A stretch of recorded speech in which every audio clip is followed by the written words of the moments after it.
Hola superestudiantes, ¿qué tal? ¿Cómo estáis? Bienvenidos un día más a vuestro canal de YouTube, Clases de Apoyo Online, un espacio de aprendizaje para todos. Esta semana vamos a ver un tema que seguro que te hace levantar la mano de los primeros en clase. Vamos a ver el verbo, cómo identificarlo fácilmente.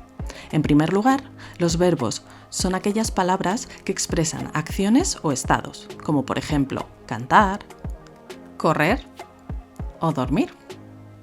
Por ejemplo, en este dibujo, el ciclista, ¿qué acción realiza? Montar en bici, con lo cual el verbo de esta oración sería monta, que viene del verbo montar. A este otro lado vemos dos personas. La oración podría ser: ellos se aman. Aman viene del verbo amar y sería un verbo de estado. En cuanto a los verbos, tenemos que saber que existen las formas personales del verbo y las formas no personales. Las formas personales son aquellas que encontramos conjugadas, es decir, que incluyen una persona gramatical, ya sea en primera, segunda o tercera persona del singular o plural, como puede ser yo, tú, él, ella, nosotros, vosotros, ellos. En cambio, en las formas no personales tenemos el infinitivo, el gerundio y el participio. El infinitivo puede terminar en ar, como nadar, o en er, como el verbo comer, o en ir. El gerundio lo formamos añadiendo a la raíz del verbo ando, endo o yendo, con lo cual del verbo bailar nos quedaría bailando.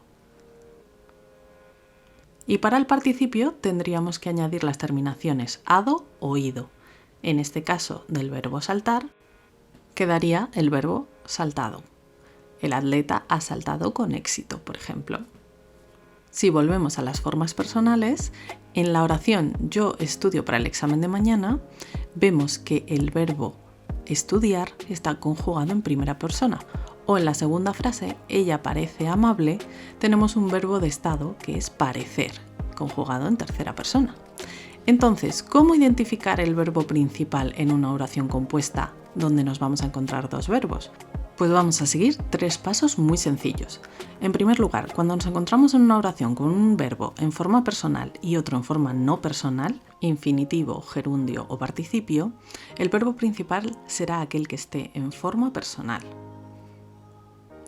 En la oración quiero ganar el sorteo, pues vemos que hay dos verbos, uno conjugado con la primera persona, que sería nuestro verbo principal en la oración, y luego tenemos el verbo ganar, que está en infinitivo, con lo cual sería el verbo subordinado.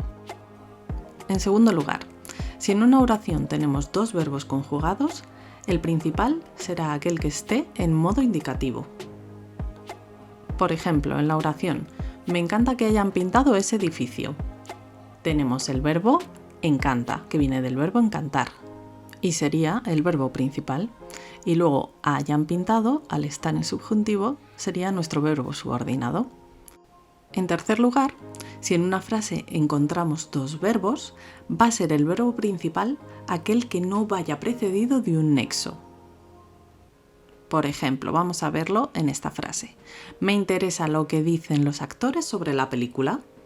Tenemos dos verbos, el verbo interesa y el verbo dicen, que va precedido de la partícula que, con lo cual interesa sería el verbo principal y dicen el verbo subordinado. Pues esto es todo por hoy. Aquí os dejo otros dos vídeos que os pueden resultar interesantes y no olvides suscribirte.